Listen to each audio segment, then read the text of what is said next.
in those late 80s with the amazing West Indian pace attack. You just saw this guy stood behind the stumps, hurling himself left and right, taking incredible. The athleticism of Dujon was, absolutely phenomenal. So, from a Caribbean standpoint, he would definitely be a standout.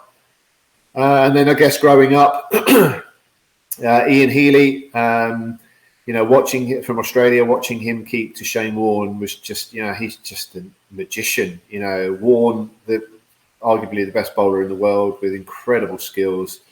And Ian Healy just made it look easy, absolutely just the highest skill levels. And then from an English point of view, Jack Russell. So around about that sort of era, he was in the England side and a real hero of mine.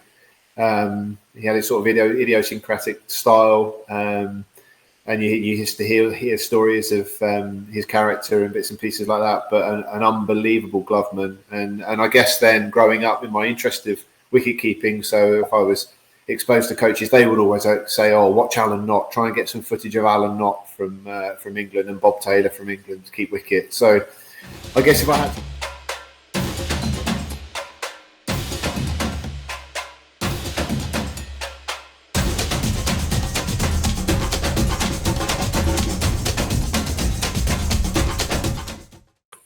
Hello, everyone. This is Cal Blankendow from the Caribbean Sports and Entertainment Management Group. This is our second interview in the new year, 2022. It's still January, so we can officially say Happy New Year to those who've just returned to us. We're here with someone way across the water. I'm here in Little Bermuda, but we're here with Nick Wilton in the UK, wicketkeeper coach extraordinaire. He has quite a fantastic resume. I'm just reading here because it's so elaborate. He's been with Kent, Northern Sussex, Oxfordshire, and he is now available to anyone who wishes to upgrade their wicket-keeping qualifications, both on and off the field. So keeping it short, Nick, how are you doing? Oh, I'm doing okay, thanks, Calvin. Thanks very much for inviting me onto your podcast. It's a real honour. So, looking forward to catching up today, and I hope you're doing well. Yes, all is well. Now, did I miss out anything on your career highlights that I should have referenced? No, I don't think so. No, you've covered off the counties that I'm currently sort of working with their wicket keepers. So I'm really enjoying being back in the coaching space and being an ex-wicket keeper myself. That's where my passion lies. So really enjoying the new challenges, and those counties have been kind enough to offer me some opportunities, which I'm really enjoying. Fantastic. And we're here on the Value of Sports segment, which covers not only cricket, it covers football, it covers track and field, but we're focusing on cricket today.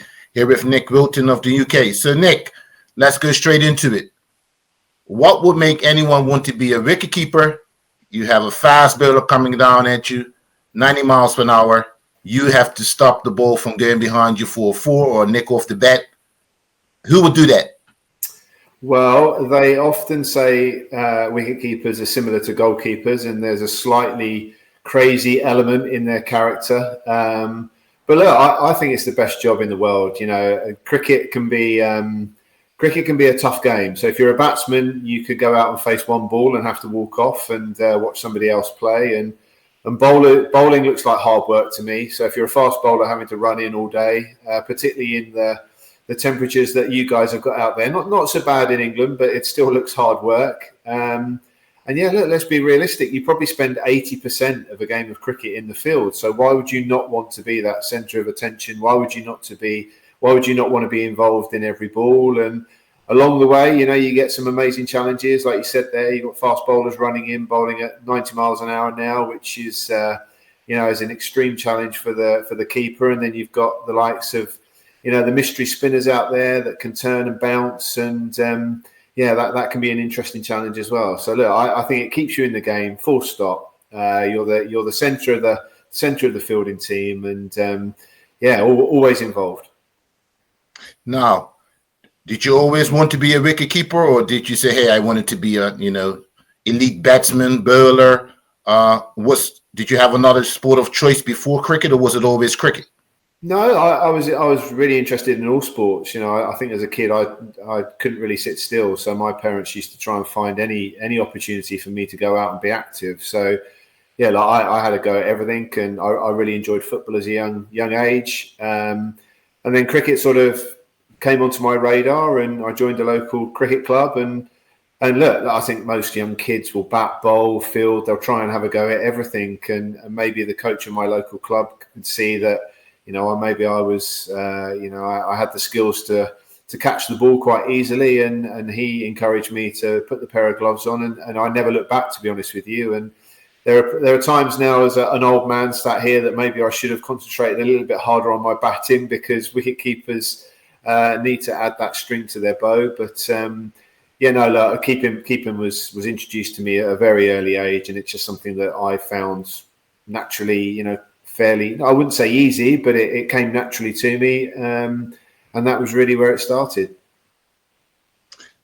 Now, they say goalkeepers have a mindset, catchers in baseball have a mindset. Does the wicketkeeper from a young age have a mindset of, no matter what happens, I'm going to stop that ball from getting past me? Can you just develop into a wicketkeeper, or is it also a mental state of mind?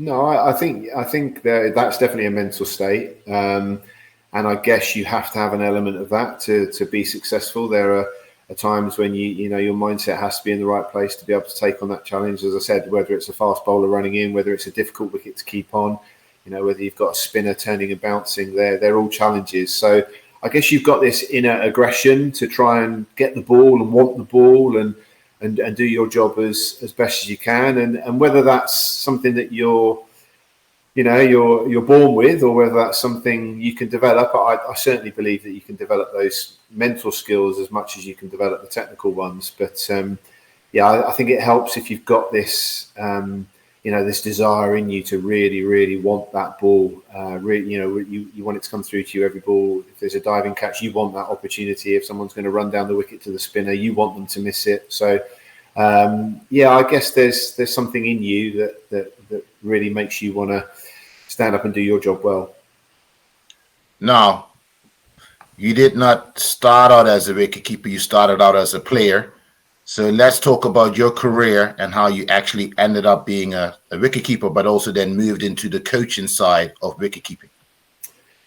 Yeah, look, I as a kid, sport was introduced to me early. Cricket was one of those sports, and I guess it was something that I naturally took to. So I guess when you have children that naturally take to things and find learning and picking up those new skills, they can do that quite quickly. They tend to have success. So, I had a relatively successful childhood playing cricket, which involved me playing local cricket in England, and then my coaches very kindly put me forward to some county trials. So I was in the Sussex Pathway programme from a very young age. I started at 10. And I was really lucky. I managed to stay in that pathway. I went all the way through to 18 when I was signed as a professional at Sussex. And then I had a few years on the staff there. I played a handful of first class games, and I think probably I look back at my career and I got out of cricket what I was supposed to get out of cricket. We touched on it earlier. A wicketkeeper needs to bat, and I think my wicket keeping skills were okay for first class level. My batting was probably the area that let me down a little bit. So I got exposed to certain challenges, and at a young age, I didn't quite have the answers to be able to cope with those challenges. So my career didn't quite last as long as I wanted it to. I look back really fondly. I'm really proud that I represented my home county. And I had a few good days out. I had a few really bad days, but I had a few good days on the pitch, which I'll remember fondly. And I guess then when you fall out of sport at a young age, you have to ask yourself the question, okay, well, what's next? And I can't hide from the fact that education wasn't particularly that much on my radar coming through. It was sport. It was focused to become a professional cricketer. So when you come out the other ends, you scratch your head a little bit and think, okay, well, what's next? And I guess coaching was a natural transition for me. I'd done a little bit in the winters over here while I was playing. So I fell into sort of a coaching role, and I guess my skill of a wicket keeper allowed me to support the young wicket keepers coming through. So I was involved in the academy. I supported the professional players at Sussex.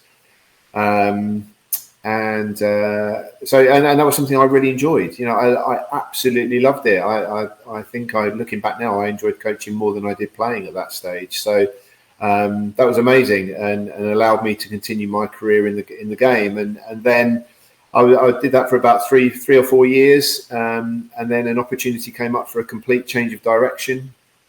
I had a young family at the time, so as all those coaches out there know, it comes with unsociable hours, and you tend to leave the house when your family comes in from a day at school or a day at work. So at that stage with a young family, a change of direction was something that I felt I needed, and the opportunity came up again to stay in the game. I feel really lucky that I've been able to stay connected with the game of cricket and forge careers for myself in the sport that I love. Where I was given the opportunity to become head of brand for Gray Nichols, who make the equipment, so bats, pads, gloves, and absolutely loved it. I was there for 15 years as head of brand, and really enjoyed my time there. Really proud of how the brand evolved, and the players that we were able to entice to use the products. And then unfortunately COVID hit, and unfortunately, as a result of that, I was made redundant, and I guess I found myself scratching my head again like I did at 21 when I finished playing cricket, thinking, oh, wow, okay, well, what's next? And I didn't know. I'd sort of been in the game for such a long time. I was really comfortable in my role at Grays, which, has its positives and negatives to do some personal development. And then I took a phone call out of the blue at the back end of the summer of 2021 and invited me back to do some coaching. And I was nervous. I said yes, but I was nervous going back into that space because I guess I hadn't been in there for a while, and delivered my first session and absolutely loved it, and knew straight away that this is who I was. This is where I wanted to be. And now I'm trying to make a career of myself as a cricket coach, specialising in supporting the wicket keepers. So yeah, it's sort of gone full circle a little bit, but that's my story. Fantastic. So you're an ECB level 3 coach, am I correct? Yeah, that's right. Right. So does that define you? Are you a specialist wicket-keeping ECB, or are you also able to coach other facets of the game, bowling and batting to other players? No, I'm confident covering off all aspects of the game. I guess my passion and my specialism, if I'm bold enough to say I've got a specialism, would be in keeping wicket. But no, I can cover off all aspects from batting, bowling, fielding, and I guess the skills that I learned in managing my team at Gray Nichols. There's a managerial and leadership skills that I guess have developed over the last decade as well, which I think are really relevant in building squads and building successful teams. So yeah, I can tick a few boxes, but primarily my drive at the moment is to work with keepers. That's my passion. That's the skill I'm closest to. And I guess from an onlooker watching cricket now, a bit fearful that the art form of wicket keeping is falling out of the game. We've spoken twice already about the lack of runs, or the lack of runs I had as a wicket keeper, and the need for runs for that person that holds the gloves now. So, and I would just really like to refocus and re-promote and support the wicket keepers out there, because it's an art form, and I really want to see it continuing in the game today. I'd hate to see it disappear. Right. Let's still stick on the coaching side a little bit. ECB level 3, very high qualification. Do you have any thoughts about going for level 4? Possibly. It's something that I'm considering. As I said, some opportunities have come along for me to be associated with some first-class counties, and I think for my own personal development, that would be the next step, and that area does really interest me. So yes, I think fingers crossed if all goes well, and I continue on this path, and these opportunities come up, and I guess I can build a bit of a profile. Then level 4 would definitely be the next step for me.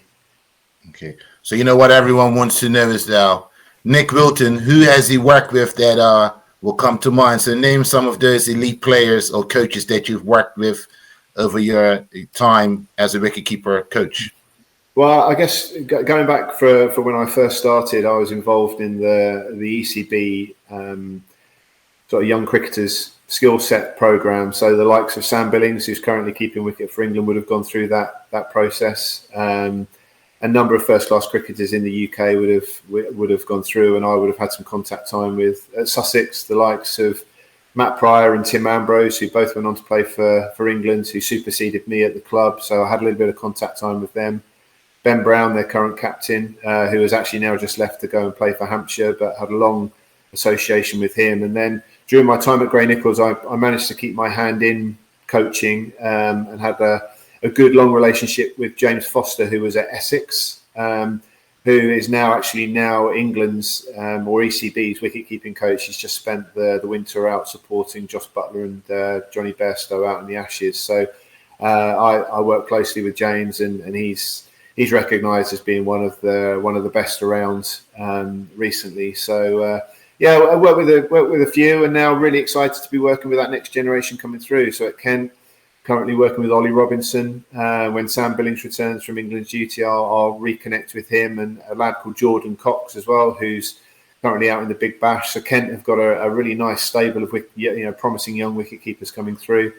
At Sussex, there's a lad called Ollie Carter, who did a little bit of work with at the back end of last season, who's 19, learning the game, but a massively exciting talent. And at Northants, currently working with Adam Rossington, who is a little bit further through his career. He's probably been in the first class scene for a decade now, but amazing gloveman, and was picked up in the 100, played for London Spirit. So yeah, those are the guys that I'm currently working with, and yeah, really enjoying it. Now, how much has the game changed from when you first became a wicketkeeper? Moving into the T20, even T10 format, the players seem to be a little bit more fitter. There's more sports science. The balls coming faster. The games are more frequent with the franchise setup. So how has wicketkeeping changed, not only from a technical side, but also physical, that, games are being played more frequently? Does that do something to the body? Absolutely, yeah. I mean, the game's unrecognisable from the time that I played it. And I guess that's one of my goals as well. As much as I want to be seeking opportunities to be working with new players, I want to be seeking environments where I can learn as a coach, because I also appreciate that not being that close to the game for a number of years means that I've got a lot of learning to do as well. So, but look, yeah, the demands are ferocious really for a player now. With the amount of travel. These franchise events, there's traveling all the time in between. The games come thick and fast. You don't have the recovery time. So fitness, these guys are serious athletes now. That has been a massive change. And just, what they're capable of. It's almost like there's a complete, I guess when I played, it was almost very technical game, and almost fearful of scoring scoring a shot and making a mistake. Well, now it's the other way around. They don't fear anything. It's just, it's remarkable what some of these guys can do, and the outcomes that come from them exploring different ways of playing, and some of the shots you see now. The fielding is phenomenal. I think that's probably looking at other sports as well, of how they operate, and cricket's evolving all the time in those areas. So. Yeah, look, it's a hugely exciting game. It's a great time. I think cricket's in a great place. It's well supported. There's lots of opportunities coming up for, it's you can flick on the telly now, and cricket is widely available. So it's being showcased really well. But yeah, the game has changed a lot, and I guess the demands put on a wicketkeeper now. Yes, they've got to do their skill with the gloves on impeccably, but then they've also got to go out and be a frontline batsman. That comes with its challenges itself, being able to juggle both of those. If you're a batsman, you now may be given a pair of gloves to fill a role. Excuse me. So again, that comes with challenges, because they might not necessarily have those skills to be able to cope with what's coming from them from a keeping perspective. Some of these, we've seen the speeds of the bowlers now. We've seen the mystery spinners. They are all challenges in themselves to be able to keep to. And I guess the other area is the wicketkeeper has to almost be the central focus for the fielding side. He's almost the fielding captain. So not only has he got to concentrate on his own skills, he's also got to be the guy that pats everyone on the back and keeps the team going. He's like the engine room. So, which is not always that easy when you've got a tough job in front of you. It could be a very spinning wicket and you've got the best spinner in the world bowling. And yet your focus is also, yes, I've got to keep everyone going, and you might be going through some difficult times and you've got to keep that energy high. So, lots of different facets, but fundamentally, all that said, the technique of catching, I still believe is as it was. The fundamentals are there. I believe in some core components around catching techniques, which I don't. Looking at the game now, I don't see to be any different and incredibly relevant for anybody wanting to learn the skill now.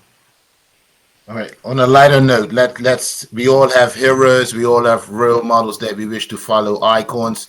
So, in your opinion, who was the best wicketkeeper you've ever seen in the UK? And then maybe, since it's the Caribbean Sports and Entertainment Management Group, the best wicketkeeper out of the West Indies?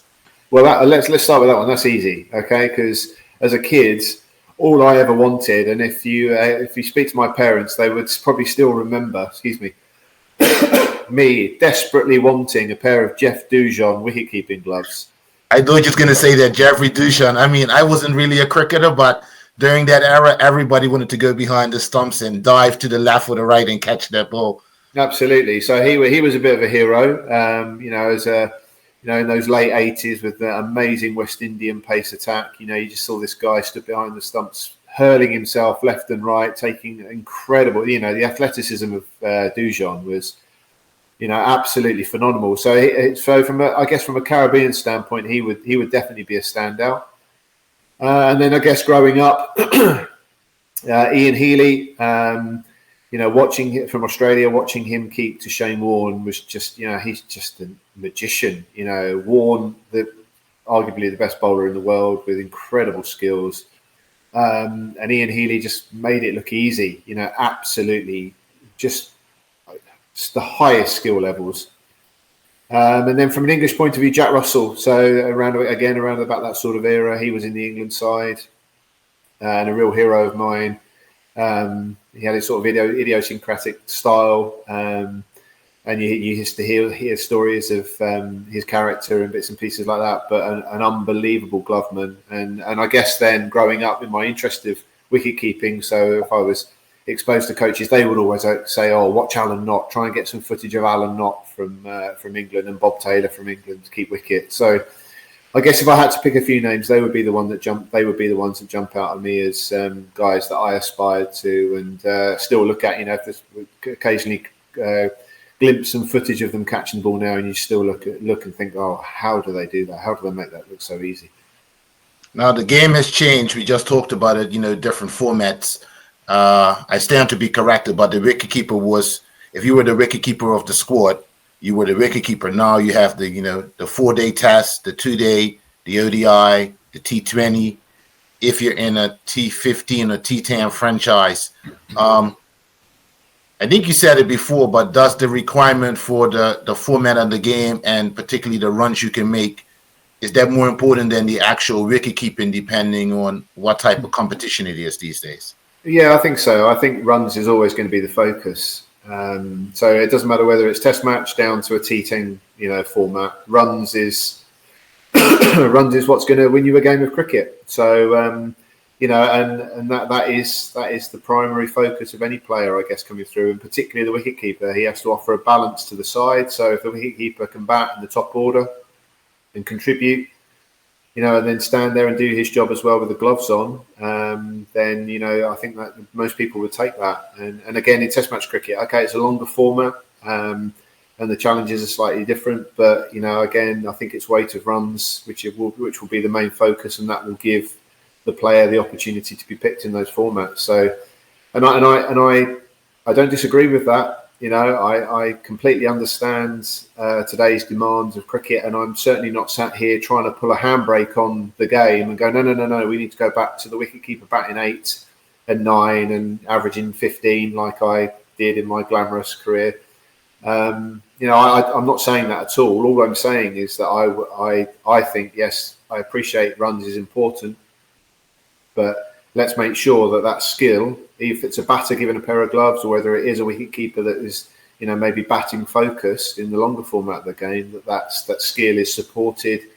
So the next generations of kids will turn on the telly and we'll see the likes of Dujon and Healy and Russell showcasing the skills to inspire the next person, like they inspired me to go out and play. So that's, I'm certainly not here trying to hold the game back. I absolutely want to continue the game evolving.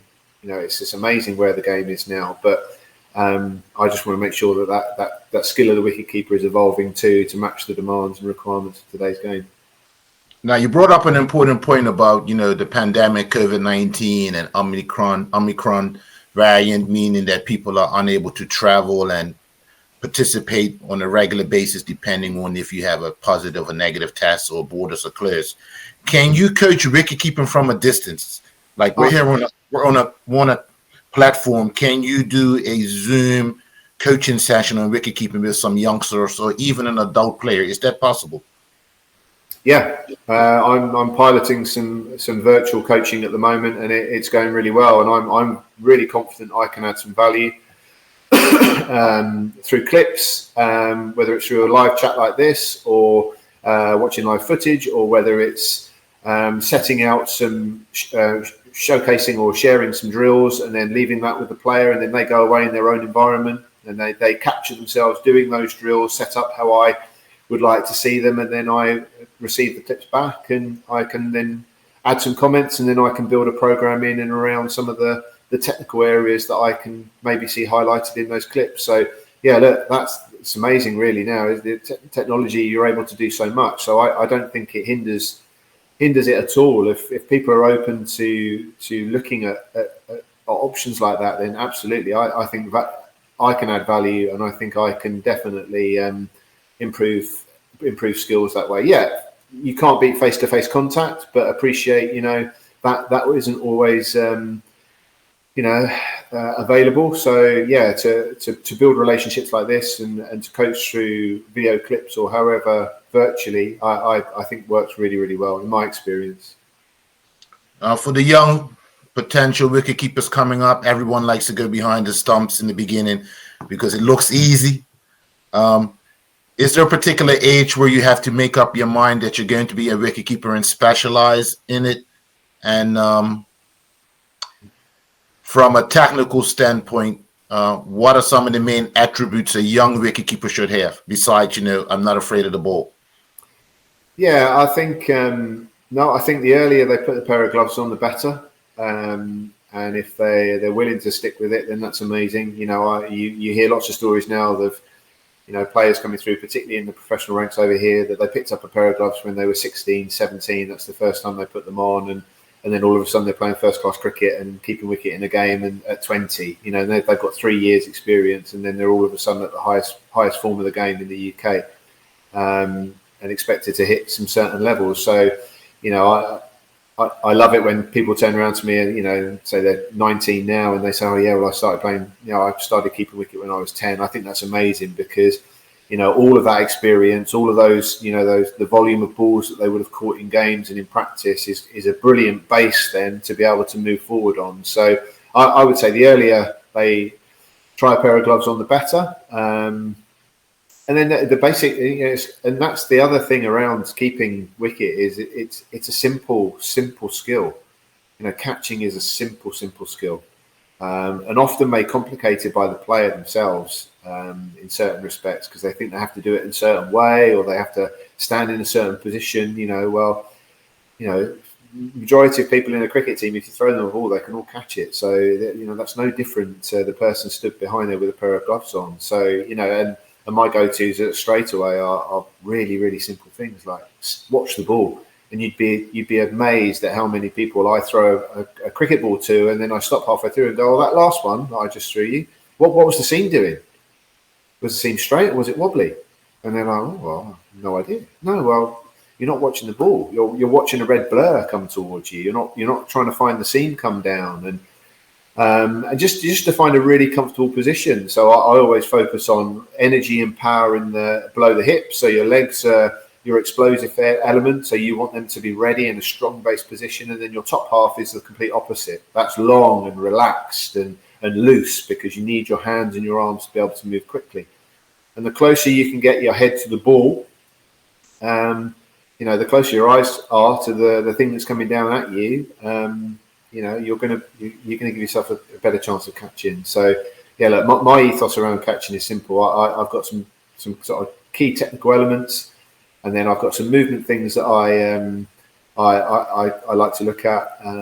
But really, it's simplicity and working with that player. Everyone has their own natural way of doing something. So not prescribing, no, this is the way you have to do it. This is the only way you can keep wicket. If you stand like this and your hands have to be like this, and etc. etc. No, watch them catch, see how they move, what works for them, and then just try and keep developing those skills. But simplicity, it has to be simple. Now, England is touring in the West Indies, the T20. It's one apiece. The first game was very exciting, and then even yesterday was even better with the one ball victory. I believe the ball that wasn't called was a wide. So coming from the Caribbean, I have to say you guys got lucky with that one. I think that would have squared it up. I think that was a wide. But both teams have to redevelop themselves, have to find their confidence again. England coming out of the Ashes, which has sparked a global and national debate on the state of the game in the UK, in England. And then the West Indies coming off the not so good, poor performance, let's be honest, of the World Cup, which has also sparked a debate about, traditional development, the role of the CPL, the different territories, how the players are picked and coaching, and even the executive branch. In a quick snapshot, what do you think England needs to do to get back on top? And what do you think the West Indies need to do? Just quick snapshots. You're not going to solve it on this platform. No, and I probably haven't got the answers, but I guess to spin it a slightly different way, England's display in the Ashes was obviously extremely disappointing, and it sparked some conversations over here about maybe refocusing the importance of red ball cricket. And no doubt, a few years ago, the refocus was, okay, well, we'll switch to white ball because England had a very disappointing World Cup campaign, and they desperately wanted to perform well in the World Cup that was held in England, which, subsequently they went on and won. So that refocus worked. So I guess there's lots of conversations around at the moment around that refocus in red ball cricket, and if the plans and strategies that they put in place to slightly tweak and refocus that are as positive as they did for the white ball game, then I don't see any reason why this little period of panic will pass quite quickly, and England will get back on track, no doubt about that at all. I guess the big thing is the game's evolved, opportunities keep coming along, they're lucrative for a number of parties involved in all aspects of the game, so it's hard to stop these opportunities coming along, but then that puts demands on players and that scheduling, and I think in the England side, we've had cases of Test matches being really the only longer form of cricket that some of those players get the opportunity to play in now. So it's not really a surprise that they're a little bit undercooked, and it takes them a little bit by surprise that to all of a sudden change their game plans very quickly. These guys are extremely talented. I don't doubt that they can't do that. But it's hard, if you factor in all the travel and time away, and particularly with COVID now, with the bubbles that these guys have to live in, that I don't think that's spoken about enough. The people that I've spoken to that have experienced that say that is just very, very challenging. So look, I think the last 18 months has been difficult for everybody in whatever situation you've been in. But I guess for the positive for the game, that if there's a slight refocus, then if that puts us back on track for Test match cricket, then that's a positive in my mind. And any words of advice for the CWI, Cricket West Indies, on how we can recapture our form? Keep bowling wide so England keep winning last ball thrillers. Troken as a true supporter of England, not going to give away any tips so that we can come out victorious. I believe in Wednesday's next match. But, it's good for the game. We know that there are cycles in sports. You're on top, and as soon as you figured it out, the next team wants to win, and that keeps the excitement going. We talked offline about the UK counties discussion. Again, you're not going to solve it on this platform, but what's your personal view on that? Oh, just remind me, Calvin. You've asked me so many questions today. I can't remember that one. How that one started. So just remind me the question there. Yeah, we talked about the discussion since the Ashes about, there's a discussion about the counties set up in the UK. Should it be changed? Should it be a top 10 team format instead of 18 teams? What's your view on that? Yeah, it's difficult. I think everyone's got different views on that, and they're probably all valid ideas. I guess I think at the moment, predominantly the better weather and the better, in the middle of the summer over here has been white ball focused. The red ball cricket has been shoved at the front and at the back end when conditions can be quite tricky. So, gone are the days now of batters scoring 1,000 runs. Back in my time when I was at Grey Nichols, 10 years ago, I used to try and track how our players were going on, and we'd have 20 batsmen alone scoring 1,000 runs, and now you probably don't get 10 in the whole of the country being able to pass that feat. So, just maybe a little bit of rescheduling in the middle. 4-day cricket in England is not that well supported, so it doesn't.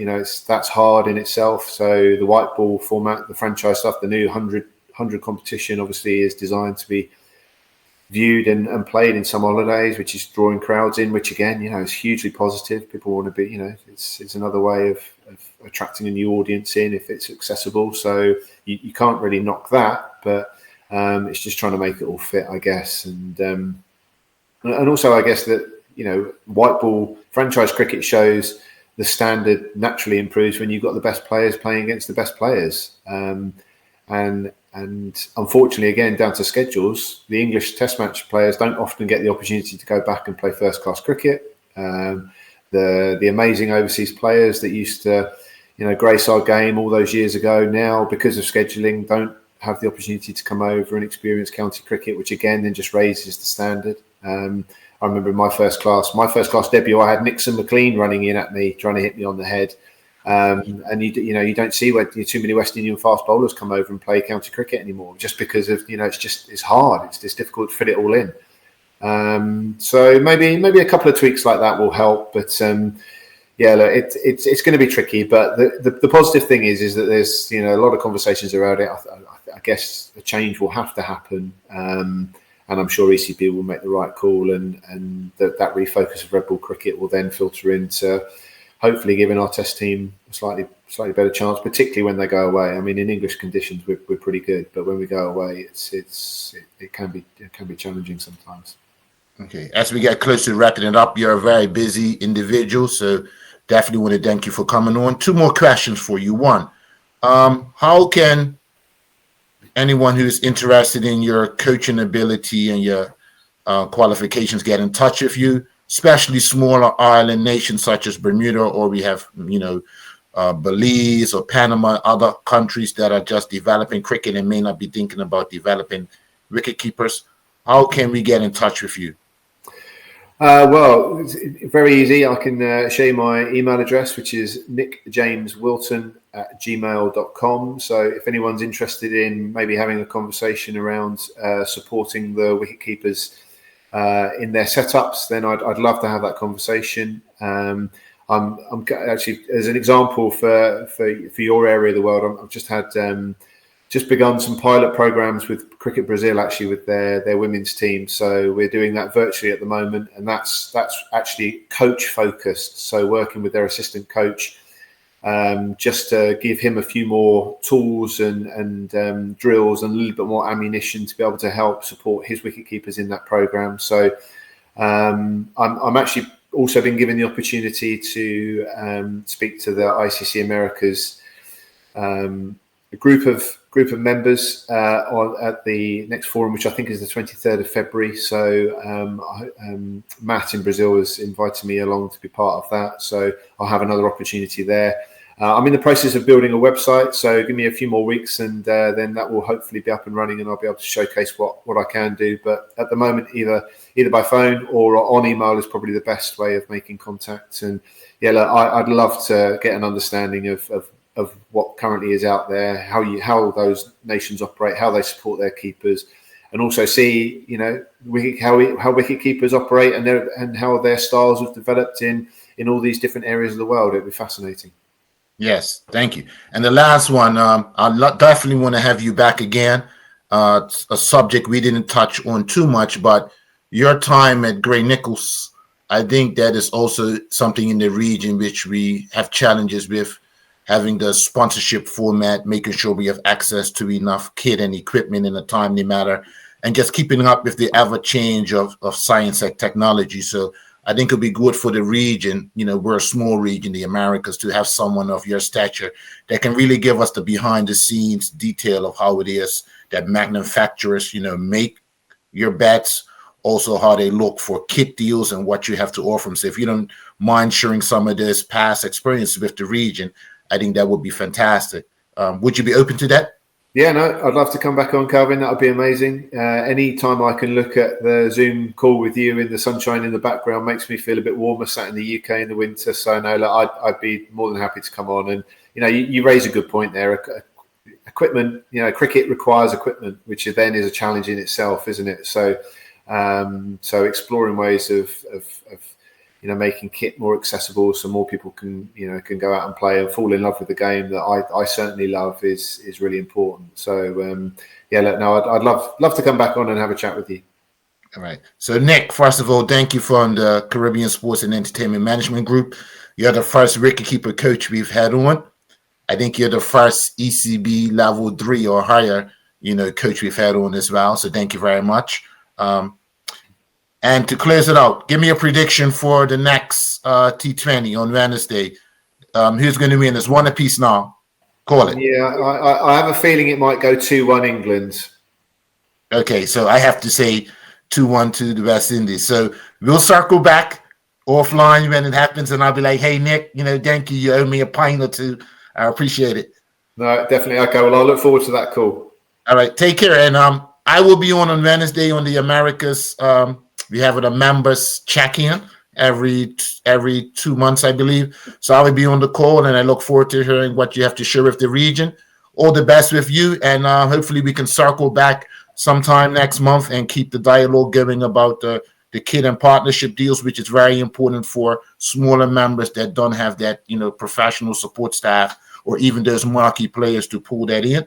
And I wish you all the best, and let's stay in touch. Thanks, Calvin. Good to catch up. All right. Take care, mate. Thanks. When your body is challenged, it burns fuel and energy. Respond to every challenge with Altitude Sports Drink. It replenishes, restores, and prepares you for the next level.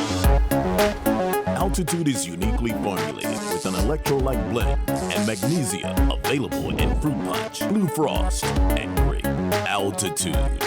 Raise your game.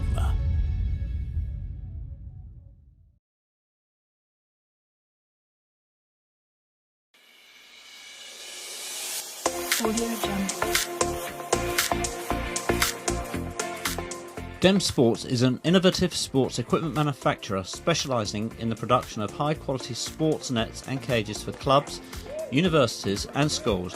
The development of a Dem Sports concertina cage, either as a single or double-width sports net, has helped schools in inner-city areas where space is a premium to include sports such as cricket and tennis in their curriculum in a safe and enjoyable way.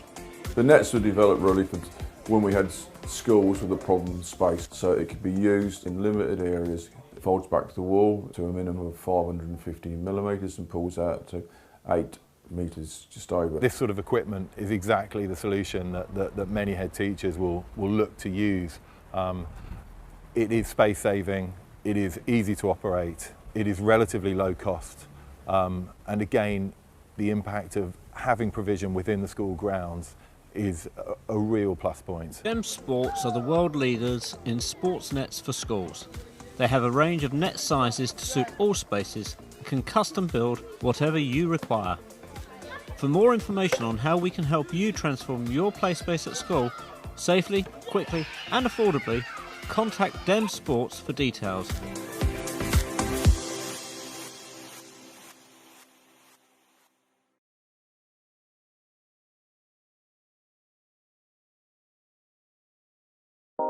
Seeing is experiential. Seeing is everyday life. Seeing is style, class, and sheer sophistication. At iMobile Vision Care, we offer state-of-the-art lab technology and the widest variety of quality eyewear from the biggest brands to suit your lifestyle. Stop by our offices at Dr. Rosalie Drive, Lower Gambles to get a comprehensive digital eye exam, or call us at 562-7823 and ask about our optical care services. iMobile Vision Care. See and be seen.